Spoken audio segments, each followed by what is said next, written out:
Appendix ये एक बहुत पेनफुल मर्ज़ है और ये शिद्दत इख्तियार कर जाए तो इसमें खुदा न ख़ास्ता मौत तक भी वाक़ई हो जाती है। लेकिन इसका बहुत आसान इलाज है और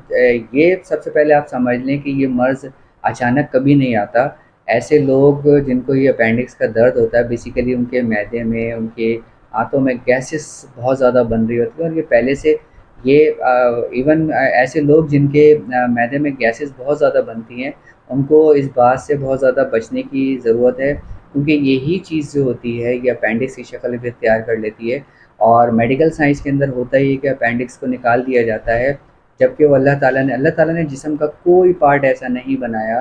कि जिसको निकाल कर बाहर फेंक दिया जाए। अपेंडिक्स जो जगह होती है वो बेसिकली उसके अंदर बैक्टीरियाज़ होते हैं जो गुड बैक्टीरियाज़ होते हैं जो हमारे जिस्म के फासिद मादों को जो है वो किल करते हैं। लेकिन ऑपरेट के बाद जब उसको निकाल के बाहर फेंक दिया जाता है तो होता ही है कि हमारे गुड बैक्टीरियाज़ हमारे जो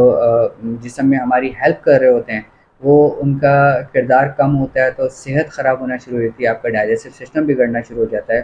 तो अपेंडिक्स का इलाज बहुत सिंपल वे में बहुत आसान तरीके से नेचुरोपैथी हर्बलिज़्म के अंदर मौजूद है। मुकम्मल तशख़ीस के बाद आप यकीन जानिए 2 से 4 दिन के अंदर अंदर इस मर्ज़ से हमेशा के लिए आप निजात हासिल कर सकते हैं। और यही मर्ज़ अगर बहुत ज़्यादा क्रोनिक सिचुएशन इख्तियार करता है तो इसमें मौत तक वाक़ई होती है। लेकिन हमें हर्बलिज़्म की तरफ आना होगा तरीका इलाज के लिए ताकि आप दुनिया के किसी भी मर्ज़ के अंदर अगर मुब्तला हो तो नेचुरोपैथी हर्बलिज़्म के अंदर आप हर मर्ज़ का इलाज कर सकते हैं।